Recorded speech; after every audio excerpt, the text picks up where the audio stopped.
I've been thinking about this. There's something that's been going on for centuries. At one point, we had all of these great conquerors.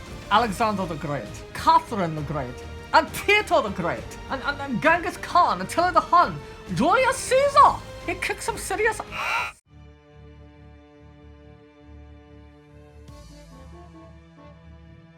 So now let's move on to the Ottoman Empire, led by Sultan Mehmed II. Huge war. So the Ottoman Sultan, he figured that Vlad owed him for his previous support, so he ordered Vlad to pay homage to him personally.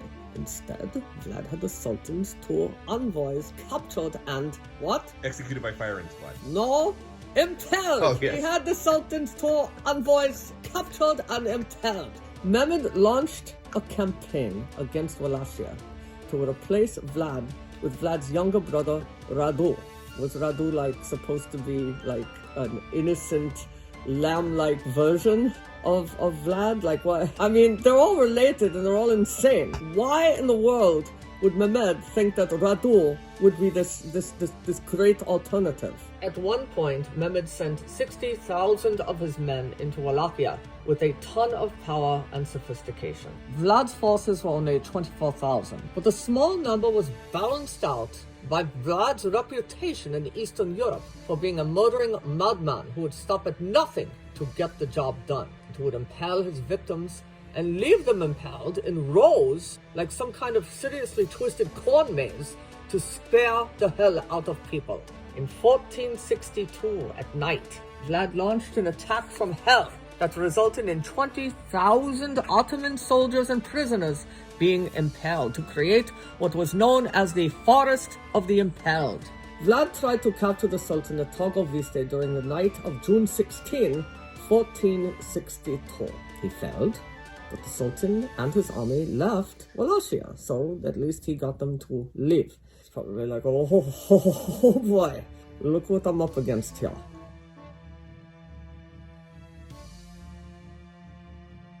Radu then became prince. Vlad then went to Transylvania to seek assistance from Matthias Corvinus, the King of Hungary, but Corvinus had him imprisoned. So Vlad was held captive in Visegrad from 1463 to 1475.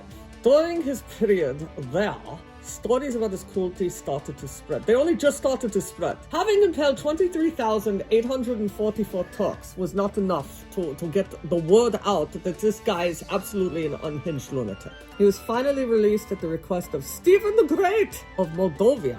That's another part of Romania, in 1475.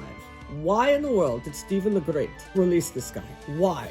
He fought in Corvinus' army against the Ottomans in 1476. I mean, yeah, there's absolutely no loyalty, but there's obviously no grudges either, yeah. Meanwhile, a guy named Basurab had dethroned Vlad's brother, Radu, in Wallachia. Oh, so that's good. That's good for Radu, because you know that Vlad's coming after him. Doesn't matter if it's his brother. Vlad and the Hungarian and Moldovan troops then forced Basurab to flee from Wallachia in November. Vlad was the Voivode for the third time. But like his time back in 1448, this rule would not last long. Basurab returned with Ottoman support before the end of the year, and Vlad actually was killed in battle. January 10th, 1477. He was just killed in battle. Don't you think if anybody deserved to be impaled, it was Vlad? Just for poetic justice? I would think he would almost wanted to have been impaled just to get the experience. So the total number of victims of Vlad the Impaler King, has been estimated to be 100,000. Child's play, I suppose, when you compare that to some other death tolls by megalomaniac, tyrannical, malignant, narcissistic rulers and conquerors. But considering you get a silver play button YouTube plaque for reaching 100,000 subscribers, I suppose killing 100,000 people could be considered a feat.